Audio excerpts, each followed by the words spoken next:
Welcome to math axis. तो आज का जो वीडियो है इसमें हम लोग पढ़ने वाले हैं आईसीएसई क्लास 10th के chapter 12 equation of straight line के एक्सरसाइज 12.1 के क्वेश्चन नंबर 17, 18 एंड 19 का सॉल्यूशन। लेकिन वीडियो में आगे बढ़ने से पहले मैं आप सभी स्टूडेंट्स को बताना चाहूँगा कि अगर आपने हमारा इसके पहले का वीडियो नहीं देखा है, यानी कि इस चैप्टर का क्वेश्चन नंबर 1 to 16 का सॉल्यूशन अगर आपने अभी तक नहीं देखा है तो उसका लिंक आपको वीडियो के डिस्क्रिप्शन में दिया गया है, आप जाकर के वहाँ पे उसको देख लें। और साथ ही साथ अगर ये वीडियो आपको अच्छा लग रहा है तो हमारे चैनल को सब्सक्राइब कर लें, वीडियो को लाइक कर दें और एक अपना कमेंट भी करके जाएँ। और आपको क्वेश्चन समझ में नहीं आया तभी भी आप कमेंट करें, और इसमें आपको कुछ अच्छा लगा है तो हमें तभी भी कमेंट करके बताएं, और कुछ इसमें चाहते हैं कि और इम्प्रूव हो तभी भी आप हमें कमेंट करके बताएं। लेकिन वीडियो आज हम लोग अपने क्वेश्चंस को स्टार्ट करने से पहले आप सभी के साथ एक बहुत ही इंपॉर्टेंट मैं न्यूज़ शेयर करना चाहूँगा कि आप सभी के दिमाग में एक बहुत बड़ा एक कन्फ्यूज़न रहता है कि आखिर जब हमें अपने बोर्ड एग्जाम की प्रिपरेशन के लिए कौन सी रेफरेंस बुक को फॉलो करना चाहिए, कौन से सैम्पल क्वेश्चन पेपर को लेना चाहिए, कौन से क्वेश्चन बैंक को लेना चाहिए। ये सब चीज़ें आपके दिमाग में एक बहुत बड़ा कन्फ्यूज़न क्रिएट करती हैं, क्योंकि आपने देखा होगा कि आपके फ्रेंड्स ने डिफरेंट पब्लिकेशन का बुक लेकर के या तो ले चुके होंगे अभी या फिर ले करके अपनी तैयारी स्टार्ट कर चुके होंगे। तो जिसके वजह से आप सभी के दिमाग में बहुत बड़ा कन्फ्यूजन रहता है कि हमें आखिर कौन सा सैम्पल क्वेश्चन पेपर या फिर क्वेश्चन बैंक हमारे लिए बेटर होगा। तो आप सभी के लिए एक क्वेश्चन बैंक है जो कि है एडुकार्ट आईसीएसई क्लास 10 मैथमेटिक्स। यह जो क्वेश्चन बैंक है आप सभी के लिए एक परफेक्ट सॉल्यूशन है, आपके सभी कन्फ्यूजन को ये दूर कर देगा। यह एक 2-in-1 गाइड बुक है। 2-in-1 गाइड बुक कहने का मतलब क्या है कि इसमें क्वेश्चन बैंक के साथ साथ आपको सैम्पल पेपर भी प्रोवाइड किया गया है। मार्केट में बहुत ऐसे किताब हैं, आप इसको देख सकते हैं स्क्रीन पे, कि मार्केट में से बहुत सारी बुक्स आती हैं जो या तो सिर्फ क्वेश्चन बैंक होते हैं या सिर्फ सैम्पल पेपर होते हैं। लेकिन यह बुक एक ऐसा बुक है जिसमें आपको दोनों चीज़ें दी गई हैं, question bank plus sample paper. साथ ही साथ इसमें आपको बहुत कुछ मिलता है, जैसे कि theory on reduce syllabus. Her chapter का आपको एक शॉर्ट नोट्स टाइप का थियोरी मिल जाएगा रिड्यूस सिलेबस के अकॉर्डिंग। साथ ही न्यू पैटर्न्स के क्वेश्चन आपको देखने को मिलेंगे जो एक्सपेक्टेड क्वेश्चन हो सकते हैं। साथ ही 10 ईयर्स के इसमें पिछले 10 ईयर्स के क्वेश्चन भी कवर है, यानी कि PYQs भी आपको दिए गए हैं। एंड 5 सैम्पल पेपर दिए गए हैं जो आपके लेटेस्ट सिलेबस के अकॉर्डिंग है। यानी कि यह बुक कहीं ना कहीं आप सभी के लिए बहुत ज़्यादा हेल्पफुल है। तो अगर आप सभी बाई करना चाहते हैं कोई एक ऐसा क्वेश्चन बैंक या फिर सैम्पल पेपर जो आपके आईसीएसई क्लास 10th के बोर्ड एग्जाम में आपके लिए हेल्पफुल हो, तो यह one of the best book है। इसको आप बाई करके अपनी तैयारी को अच्छे से कर सकते हैं। तो अगर आप इसको बाई करना चाहते हैं तो इसका लिंक आपको वीडियो के डिस्क्रिप्शन में दिया गया है, आप जा करके वहाँ पे इसको देख करके बाई कर सकते हैं। देन हम लोग अपने वीडियो को भी स्टार्ट करते हैं। तो देखिए क्वेश्चन नंबर 17, जो क्वेश्चन नंबर 17 है इसमें हमें दिया गया है कि the coordinates of 2 points E and F are 0,4 and 3,7। आपको क्वेश्चन स्क्रीन पर दिख रहा होगा, क्योंकि हर एक क्वेश्चन लिख पाना बड़ा मुश्किल होता है। क्या दिया है question? The coordinates of 2 points E and F are 0,4 and 3,7 respectively. तो हमें बोला है find the gradient of EF, फिर पूछा है the equation of EF, and third question पूछा है the coordinates of point where the line EF intersects the x axis. ये 3 क्वेश्चन आपसे क्वेश्चन नंबर 17 में पूछा गया है। तो आइए हम लोग पहले इसको स्टार्ट करते हैं। तो जब मैंने आपको क्वेश्चन नंबर 16 एक्सप्लेन किया था, या फिर जो है चैप्टर है जिसका आपको 1 शॉर्ट वीडियो एक दिया गया है, अगर आप उसको देखेंगे तो उसमें बताया गया है कि ग्रेडियंट और स्लोप दोनों का मतलब क्या होता है, एक ही होता है, दोनों सेम टर्म्स हैं। कहीं पर आपसे ग्रेडियंट पूछा जाए, यानी कि कहीं पर हमसे ग्रेडियंट की बात हो, या फिर हमसे स्लोप पूछा जाए, दोनों का मतलब क्या होता है? दोनों का मतलब एक ही होता है, अलग नहीं होता है। ग्रेडियंट कहें चाहे इसको हम स्लोप कहें, दोनों ही टर्म्स क्या हैं? एकदम सेम टर्म्स हैं, इनका कोई डिफरेंस इन दोनों में नहीं है। ठीक है, तो हमें कंफ्यूज नहीं होना है कि हमसे यहाँ ग्रेडियंट पूछा गया है तो ग्रेडियंट का मतलब क्या है। ग्रेडियंट का मतलब भी क्या होता है? स्लोप ही होता है। तो आइए हम लोग अपने इस क्वेश्चन को सॉल्व करते हैं, क्वेश्चन नंबर 17 को। देखिए क्वेश्चन नंबर 17 है, इसमें हमें दिया गया है कि जो लाइन है वो किन 2 पॉइंट से पास करती है। तो पॉइंट्स E जो कि है 0,4 and point F, and F point F है जो कि है आपका 3,7 लाइन इन 2 पॉइंट से पास करती है। तो हमसे पहला क्वेश्चन पूछा गया है कि ग्रेडियंट यानी कि स्लोप। ठीक है, तो मैंने आपको जब बताया था कि जब भी कोई लाइन अगर किसी 2 पॉइंट से पास करे, x1, y1 एंड एक पॉइंट है हमारा x2, y2, तो ग्रेडियंट यानी कि स्लोप निकालने का फॉर्मूला क्या होता है? y2 minus y1 upon x2 minus x1। कभी भी अगर आपको किसी भी क्वेश्चन में 2 पॉइंट्स दिए गए हैं और आपसे स्लोप पूछा जाए या फिर ग्रेडियंट पूछा जाए तो सिंपल सा फार्मूला है y2 minus y1 upon x2 minus x1। यानी कि इस वाले क्वेश्चन में क्या हो जाएगा, इसका स्लोप क्या हो जाएगा, तो y2 यानी कि 7 और y1 क्या है 4, यानी कि 7 माइनस 4 अपॉन x2 3 माइनस 0, यानी कि आपका ग्रेडियंट क्या आ जाएगा, तो 3 अपॉन 3 होगा ये 1, यानी कि 17 के क्वेश्चन नंबर 1 का आंसर क्या हो जाएगा 1, जो कि हो जाएगा आपका स्लोप, यानी कि ग्रेडियंट क्या हो जाएगा, तो आप सभी का ग्रेडियंट आ गया 1। ठीक है, देन नेक्स्ट जो क्वेश्चन है उसमें हमसे पूछा गया है इक्वेशन ऑफ लाइन EF। क्या पूछा जा रहा है कि what is the equation of line EF। ठीक है, EF जो लाइन है उसका इक्वेशन क्या होगा। तो देखिए अब जो EF लाइन है, जब भी हमें 2 पॉइंट्स दिए गए हों तो इक्वेशन ऑफ लाइन फाइंड करने का जो फार्मूला होता है वो क्या होता है y माइनस y1। इसको आप चाहें तो नोट कर सकते हैं या फिर लर्न कर सकते हैं कि जब भी आपको 2 पॉइंट्स दिए हों और आपको इक्वेशन ऑफ लाइन फाइंड करना है तो उसका फार्मूला है y minus y1 y2 minus y1 upon x2 minus x1 and x minus x1। ये क्या होता है कि जब भी हमें 2 पॉइंट्स दिए गए हों तो equation of straight line find करने का ये फार्मूला है। ठीक है, जिसमें y2 माइनस y1 और x2 माइनस x1 क्या होता है, ये होता है स्लोप। ये क्या होता है स्लोप ऑफ द लाइन। ठीक है, जिसको हमने ऑलरेडी कैलकुलेट कर लिया है। ठीक है, तो हमें अब क्या करना है, और इसको आप नोट डाउन कर लें और फिर हम लोग क्वेश्चन नंबर 2 को सॉल्व करते हैं। ठीक है, देन क्वेश्चन नंबर 2 में हमसे क्या पूछा गया है, find the equation, find the equation. तो इक्वेशन ऑफ लाइन EF ये क्या हो जाएगा, तो फार्मूला क्या है y minus y1 is equals to में y2 minus y1 upon x2 minus x1 x minus x1। अब एक कन्फ्यूजन जो सबसे ज़्यादा होता है बच्चों के दिमाग में वो यह कन्फ्यूजन है कि हम किसको x1 लें और किसको y1 लें, और किसको x2 लें और किसको y2 लें। तो देखिए यहाँ पे आपको 2 कोऑर्डिनेट्स दिए गए हैं, पहला कोऑर्डिनेट है और ये दूसरा कोऑर्डिनेट है। अगर आप पहले वाले को x1 मानते हैं और y1 मानते हैं तो दूसरा वाला आपका x2 y2 हो जाएगा, और अगर आप इसको x1 y1 मानते हैं तो ये आपका x2 y2 हो जाएगा। तो आप किसी को भी ले सकते हैं, उसमें कोई कन्फ्यूज़न नहीं है, आपका आंसर एकदम सेम आएगा। ठीक है, तो आइए हम लोग पहले वाले को लेके सॉल्व करेंगे। जो पहला हमारा x1 y1 है, दूसरा क्या है x2 y2 है। तो हमारा क्या हो जाएगा यहाँ पे y माइनस y1 क्या है, तो y1 आपका 4 है। Then y2 minus y1 upon की 7 minus 4 upon 3 minus 0 and x minus x1। x1 क्या है, तो x1 आपका 0 है। अब आपको ये याद रखना है कि जो y और x हैं ये इक्वेशन ऑफ लाइन के टर्म्स हैं, ये ऐसे ही रहेंगे, क्योंकि कोई भी लाइन होता है, कोई भी स्ट्रेट लाइन होता है तो उसका इक्वेशन हम y और x के फॉर्म में ही लिखते हैं। ठीक है, तो ये क्या हो जाएगा कि y माइनस 4 ये 3 अपॉन 3 x माइनस 0, यानी कि y minus 4 is equal to में x। ठीक है, अब जब इसको हम लोग सिंप्लीफाई करेंगे तो क्या आएगा, तो आपका हो जाएगा minus x plus y minus 4 is equal to में 0। और हमें याद रखना है कि जब भी हमें किसी स्ट्रेट लाइन का इक्वेशन लिखना हो, अपना फाइनल आंसर देना हो, तो हम उसको हरदम इस फॉर्म में अरेंज करेंगे ax plus b y plus में c इज इक्वल टू में 0। ये आपका स्टैंडर्ड फॉर्म होता है किसी भी लाइन के इक्वेशन का। तो हरदम जब भी आपको आपका लास्ट का फाइनल आंसर सबमिट करना हो, फाइनल आंसर क्वेश्चन का लिखना हो, तो हरदम आप इसको इस फॉर्म में लिखेंगे कि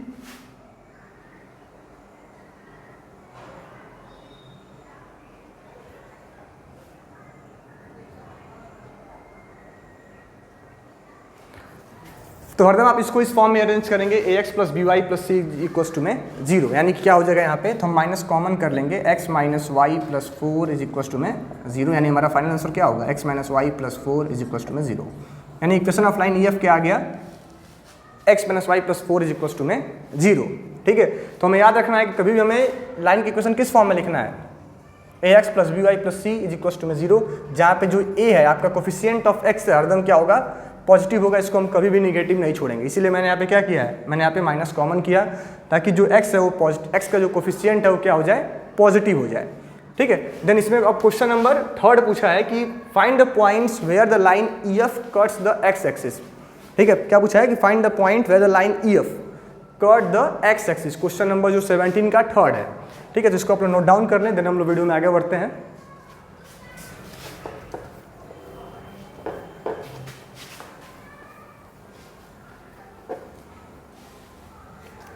देखिए आप क्वेश्चन नंबर 3 है, तो पहले तो हमें दिया है कि इक्वेशन ऑफ लाइन EF क्या था,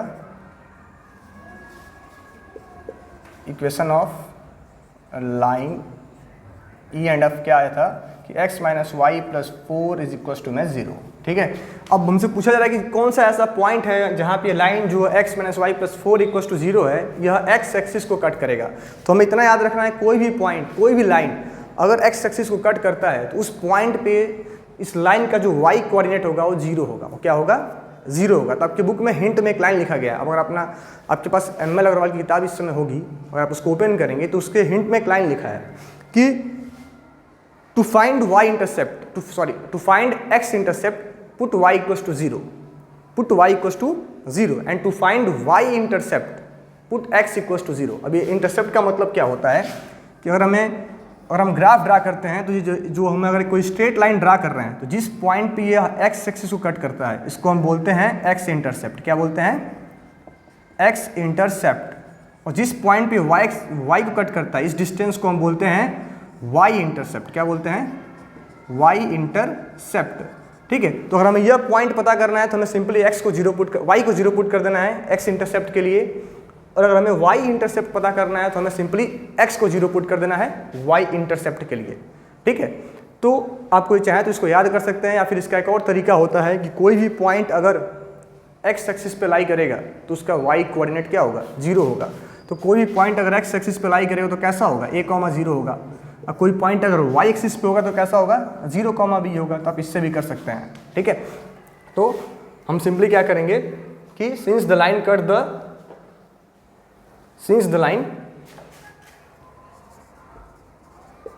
line EF intersect the x-axis, since the line EF intersects the x-axis, therefore x minus 0 plus 4 is equals to 0, यानी कि x इक्वल्स टू में -4। तो पॉइंट क्या होगा कि since the line EF intersect the x axis, therefore x minus y की place पे क्या पुट कर देंगे? 0 प्लस 4 इज इक्वल्स टू में 0, यानी कि x इक्वल्स टू क्या होगा? -4। therefore the point is -4, 0। y क्या होगा आपका? 0 होगा और x क्या होगा? -4 होगा। हमसे पूछा था find the coordinates of the point, तो कोऑर्डिनेट आ गया इसका -4, 0। तो ये था आपका क्वेश्चन नंबर 17 का सॉल्यूशन। देन जो अगला क्वेश्चन है क्वेश्चन नंबर 18। क्या है अगला? Question number 18। क्वेश्चन नंबर 18 आपका कहीं ना कहीं 17 के पार्ट 3 के जैसा ही है, सेम इसी का समझ लो आपकी कॉपी क्वेश्चन है question number 18।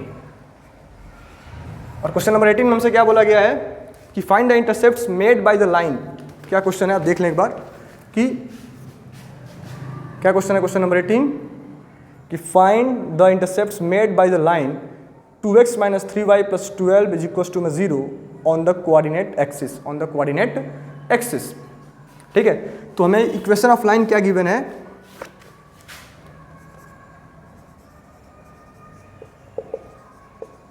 Equation of line क्या गिवन है?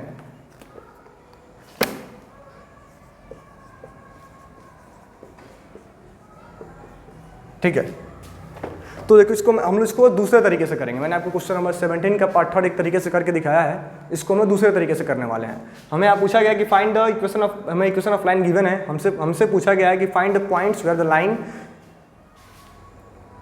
Line this find intercepts made by the line on the coordinate axis. On the coordinate axis का मतलब क्या है कि इस लाइन के द्वारा x एक्सिस पे और y एक्सिस पे क्या इंटरसेप्ट बना है हमें वो बताना है। ठीक है, तो हम मान लेते हैं कि लेट द लाइन, इसको दो पार्ट में हम सॉल्व करेंगे। पहले पहला वाला, let the line 2x minus 3y plus 12 is equals to 0 cuts the x axis, या फिर intersect the x axis, intersects the x axis at a, 0। मैंने आपको अभी बताया है कि जब भी कोई लाइन x एक्सिस पे कट करेगा x एक्सिस को तो वहाँ पे y क्या होता है? 0 होता है। तो late the line this intersects the x axis at point a, 0। therefore क्या हो जाएगा कि 2 a minus 3 into 0 plus 12 is equal to में 0, यानी कि 2a plus 12 is equal to में 0, यानी 2a इज इक्वल टू क्या होगा -12, a की वैल्यू क्या आ गई तो -6। ठीक है, तो x इंटरसेप्ट क्या होगा, x इंटरसेप्ट आपका हो जाएगा -6, या सिंपली आप -6 कह सकते हैं कि x एक्सिस पे वो कहाँ कट कर रहा है -6 पे। ठीक है, तो x इंटरसेप्ट क्या आ गया आपका -6। देन अगला है हमें पता करना है y इंटरसेप्ट। क्या पता करना है कि y इंटरसेप्ट क्या होगा। तो x इंटरसेप्ट आपका आ गया -6 और पॉइंट क्या होगा तो -6, 0। ठीक है, ये पॉइंट है और ये क्या है इंटरसेप्ट है। तो आपके आंसर में यही दिया गया है कि x इंटरसेप्ट क्या है -6 है। और यहाँ हम क्या लेट करते हैं, जो केस सेकंड है इसका y एक्सिस वाला, let the line 2x minus 3y plus 12 is equal to में 0 intersect the y axis at 0, b। किस पॉइंट पे कट कर रहा है तो 0, b पे, क्योंकि y एक्सिस पे जो इंटरसेप्ट बनेगा वहाँ पे x कोऑर्डिनेट क्या होगा 0 होगा।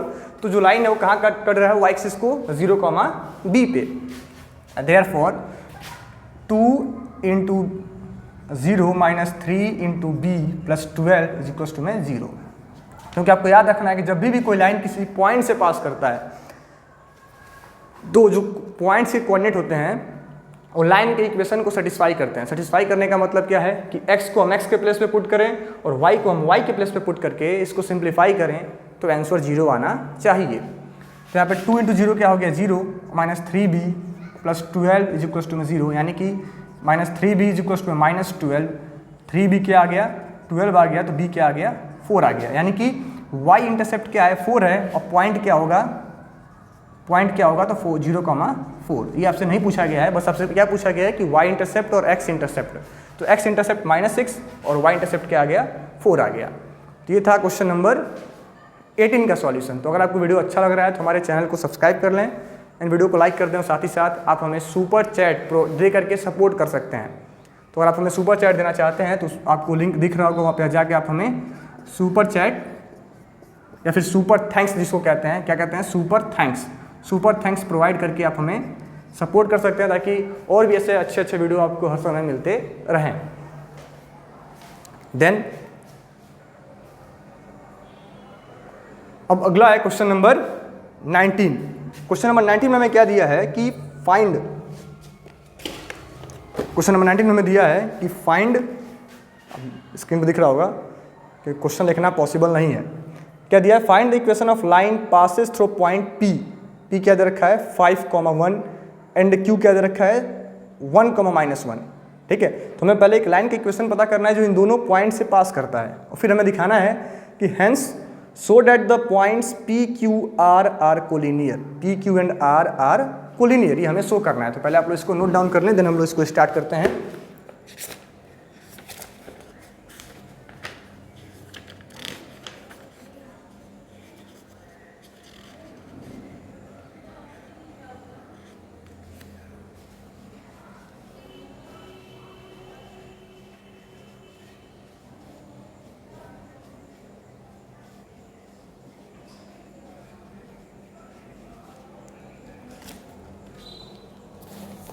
तो आइए हम लोग अपने वीडियो को शुरू करते हैं। क्वेश्चन नंबर जो 19 है इसको हम लोग सॉल्व करते हैं। तो क्वेश्चन नंबर 19 में हमें क्या दिया है कि हमें दो पॉइंट्स दिए गए हैं P एंड Q, और हमें उन दोनों पॉइंट्स को यूज करके क्या करना है तो अपना इक्वेशन ऑफ लाइन फाइंड करना है। और देन उस इक्वेशन ऑफ लाइन से हमें एक तीसरा पॉइंट दे रखा है R, हमें उसको प्रूफ करना है कि तीनों पॉइंट्स क्या हैं P, Q and R are collinear. अब कोलिनियर का मतलब क्या होता है कि जो तीनों पॉइंट्स हैं वह किसी एक स्ट्रेट लाइन पे लाई कर रहे हैं। जैसे P हो गया, यहाँ पे मान लीजिए Q हो गया, तो इसी लाइन पे कहीं पॉइंट R है। तो जब भी कोई तीन पॉइंट किसी स्ट्रेट लाइन पे लाई करते हैं तो उनको हम बोलते हैं ये क्या है कोलिनियर पॉइंट्स हैं। क्या है कोलिनियर पॉइंट्स। ठीक है, इसको हमें प्रूफ करना है।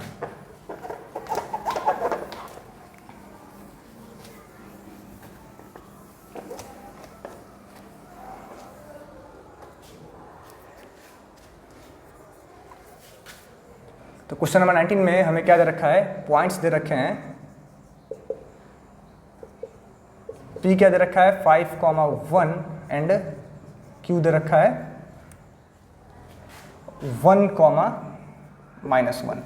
ठीक है, हमें 2 पॉइंट्स दिए हैं जहाँ से लाइन पास कर रही है। P दिया है 5,1 एंड Q दिया है 1, -1। Q क्या दे रखा है 1, -1। हमें फाइंड करना है इक्वेशन ऑफ लाइन। तो इक्वेशन ऑफ लाइन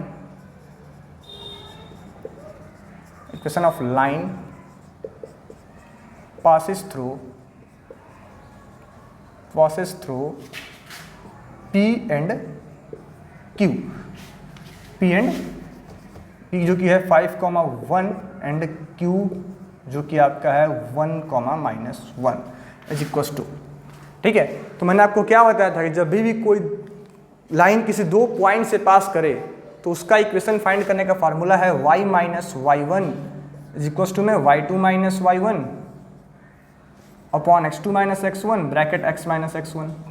ठीक है, जहाँ पे जो ये बीच वाला पॉइंट है ये आपका y2 - y1 upon x2 - x1, इसको हम बोलते हैं स्लोप ऑफ द लाइन। क्या बोलते हैं? Slope of the line. ठीक है, तो आपको याद रखना है कि जब भी कोई 2 पॉइंट दिया हो, हमें लाइन का इक्वेशन पता करना हो तो हम इसी फार्मूले का यूज करते हैं। तो इस फार्मूले को यूज करके हम लोग इन दोनों पॉइंट्स के हेल्प से इक्वेशन ऑफ लाइन PQ पता कर सकते हैं। तो हम लोग फाइंड करते हैं। तो इक्वेशन ऑफ लाइन PQ क्या होगा? y - y1 यानी कि y - 1 इज इक्वल्स टू में y2 - y1 यानी कि क्या होगा? तो -1 और -1 -1 अपॉन में x2 - x1 1 - 5 is equals to में x - x1 यानी कि 5।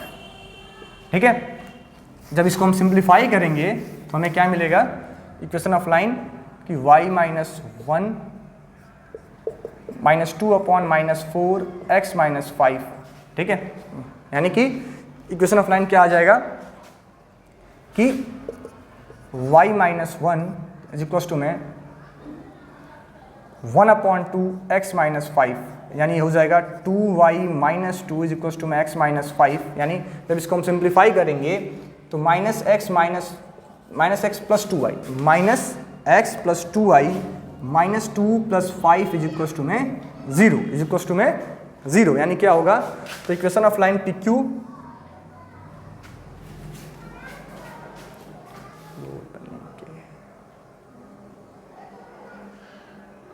लाइट का इशू है, थोड़ा सा आप इसको समझ लेंगे। यानी इक्वेशन ऑफ लाइन PQ क्या आ जाएगा? तो आपका इक्वेशन ऑफ लाइन PQ आ जाएगा -x + 2y -2 + 5 यानी कि +3 इज इक्वल्स टू में 0। यानी हम यहाँ माइनस कॉमन कर लेंगे तो x - 2y - 3 is equals to में 0 यानी कि x - 2y - 3 is equals to में 0। आ गया आपका इक्वेशन ऑफ लाइन PQ। तो आप इसको नोट कर लेंगे। आपका इक्वेशन ऑफ लाइन PQ क्या आ गया? x - 2y - 3 is equals to में 0। ठीक है, इक्वेशन ऑफ लाइन PQ क्या आ गया कि x - 2y - 3 is equals to में 0। ये आपका हो गया इक्वेशन ऑफ लाइन PQ। ठीक है, और हमसे इसी में बोला गया है सो डैट कि एक हमें पॉइंट दिया गया है R जो कि इन लाइंस पे कोलिनियर है। क्या है? तीनों पॉइंट्स एक स्ट्रेट लाइन पे लाई कर रहे हैं। तो जो R है आपका वह कोलिनियर यानी कि वह लाइन PQ पे, जो लाइन हमारा PQ है, इसका इक्वेशन क्या आया है? x - 2y - 3 इसका इक्वेशन आया है इज इक्वल्स टू में 0। तो कोई भी पॉइंट इस लाइन पे तभी लाई करेगा जब वह पॉइंट इस लाइन के इक्वेशन को सेटिस्फाई करेगा। वह पॉइंट इस लाइन के इक्वेशन को क्या करेगा? सेटिस्फाई करेगा। तो कोई भी पॉइंट इस लाइन के इक्वेशन को अगर सेटिस्फाई करेगा तो वह पॉइंट 100% इस लाइन पे लाई कर रहा होगा। ठीक है, तो यानी हम लोग क्या करेंगे कि जो पॉइंट R हमें दिया है, पहले आप लोग इसको नोट कर लें, देन हम आगे सॉल्व करते हैं। कि जो पॉइंट R हमें दिया है वो 100% उसको क्या करेगा? सेटिस्फाई करेगा। ठीक है, यानी कि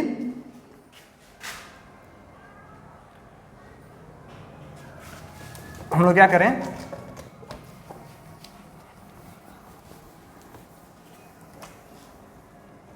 क्या लिखेंगे? सिंस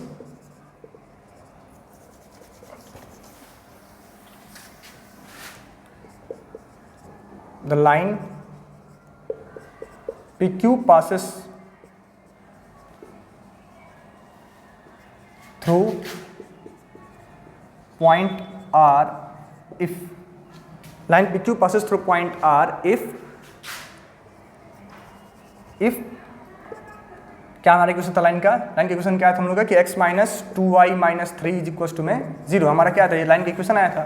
तो अगर क्या हमने लिखा है कि line PQ passes through point R, ये कब पास करेगा? जब जो आर के कोऑर्डिनेट्स हैं इसको सेटिस्फाई करेंगे, यानी कि इफ़ आर क्या दे रखा है हमें पॉइंट आर दे रखा है 11,4 एंड आर क्या दे रखा है 11,4। तो ये पॉइंट आपका आर है 11,4, अगर ये लाइन की इक्वेशन को सेटिस्फाई करेगा तो 100% जो लाइन पी क्यू है वह आर से पास करेगा। तो हमने क्या लिखा है कि the line P Q passes through point R if 11 - 2 into में 8 - 3 इज इक्वल टू में 0, यानी कि क्या हो गया आपका ये, तो 11 सॉरी यहाँ 4 था, क्या पॉइंट है 4 है, तो 2 4 जा 8 -8 - 3 इज इक्वल टू में 0, यानी कि 11 - 11 इज इक्वल टू में 0, यानी क्या आ गया 0 इज इक्वल टू में 0।